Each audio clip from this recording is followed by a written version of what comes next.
बिस्मिल्लाहिर्रहमानिर्रहीम। अस्सलामुअलैकुम। आप देख रहे हैं 1 बाय 1 न्यूज़ HD। खबर शामिल करते हैं फैसलाबाद से, जहां थाना सरगोदा रोड के इलाके जामिया जिसिया चौक के करीब बस तले आकर 9वीं जमात का तालिबे इल्म उस्मान जाँ बहक हो गया। लवाकिन ने बस ड्राइवर की गिरफ्तारी के लिए सड़क ब्लॉक करके एहतजाज किया।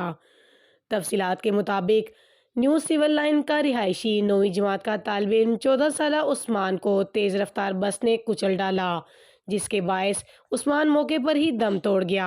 बस ड्राइवर मौके से फरार हो गया। ऐनी शाहिदीन के मुताबिक हादसा बस ड्राइवर की तेज रफ्तारी के बायस पेश आया। जाँ बहक होने वाले उस्मान के लवाकिन ने लाश सड़क पर रखकर बस एहतजाज करते हुए बस ड्राइवर की गिरफ्तारी का मुतालबा किया। थाना सरगोदा रोड पुलिस ने मौके पर पहुंचकर बस ड्राइवर की जल्द गिरफ्तारी की यकीन दहानी करवाई, जिस पर मुजाहरीन मुंतशिर हो गए।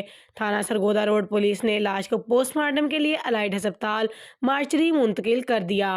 SHO सरगोदा रोड पुलिस की नफरी और ट्रैफिक पुलिस 1122 का अमला मौके पर मौजूद था। उस्मान के मौके पर जाँ बहक होने की इत्तला मिलते ही इनके विरसा चीखो पुकार करते हुए मौके पर पहुंच गए। उस्मान के जाँ बहक होने की इत्तला मिलते ही इनके प्यारों को गशी के दौरे पड़ने लगे। थाना सरगोदा रोड SHO सुफियान बुटर ने मजीद कार्रवाई का अमल शुरू करते हुए कोसान बस 8686 FDS को तहवील में लेकर बस मालिक और ड्राइवर के खिलाफ मजीद कार्रवाई शुरू कर दी। मजीद खबरों से बाखबर रहने के लिए देखते रहिएगा हमारा चैनल 1 बाय 1 न्यूज़ HD।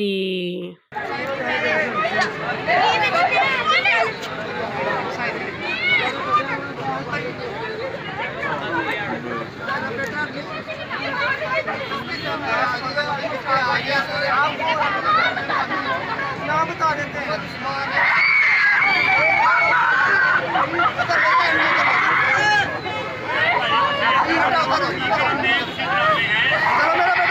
ताज़ा तरीन अपलोड्स की नोटिफिकेशन हासिल करने के लिए हमारे चैनल को सब्सक्राइब करें और साथ में दिए गए घंटी के निशान को दबाना ना भूलें।